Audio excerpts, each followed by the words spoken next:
Donald Trump kufanya shambulio dogo nchini Irani kwa ajili ya kuvunja utawala uliokuwa madarakani.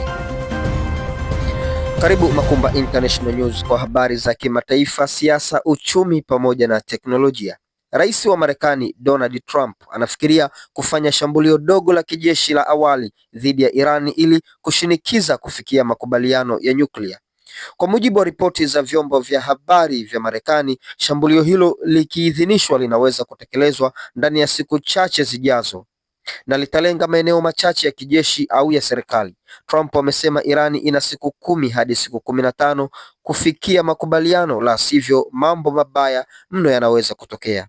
Kwa upande wa Irani, imeiambia Baraza la Usalama wa Umoja wa Kimataifa kuwa haitaki vita, lakini ikisisitiza kuwa ikishambuliwa itajibu kwa uthabiti na kwa uwiano, na kwamba vituo vyote vya adui vitakuwa malengo halali. Bado Marekani inaendelea kuishinikiza Irani kuachana na mpango wa kurutubisha uranium, ambapo baadaye malengo yao ni kumiliki silaha za nyuklia. Lakini pia Marekani ina msukumo mkubwa kutoka kwa Benjamin Netanyahu, waziri mkuu wa Israel, ambao wanataka Irani isiruhusiwe kumiliki makombora ya masafa marefu ya ballistic ambayo yana uwezo wa kutoka moja kwa moja Tehran hadi Tel Aviv nchini Israel.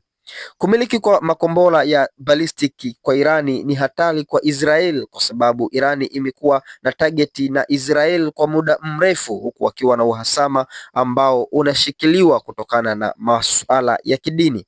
Marekani inaendelea kuweka msukumo wake na mkazo kuitaka Iran iachane na mpango wa nyuklia pamoja na makombora marefu ili iondolee baadhi ya vikwazo ambavyo vimewekewa Irani, na huku ikiishi na vikwazo hivyo kwa muda mrefu, huku Irani ikiwa haionekani kutetereka. Ingawa uchumi wa Irani unaendelea kushuka kwa kimataifa, lakini hali ya kimaisha nchini Irani kama ndani bado haionekani kuwa na utofauti mkubwa, kwani dola ya Kimarekani nchini Irani haina kazi kubwa sana, na Irani imejikita katika kukuza biashara zake na bidhaa zake za ndani bila kutegemea masoko makubwa ya nje.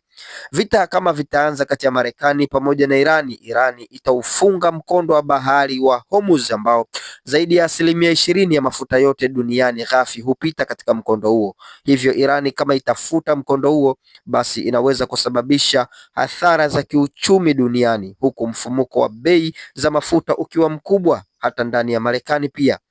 Endelea kubaki Makumba International News kwa habari za kimataifa, siasa, uchumi pamoja na teknolojia.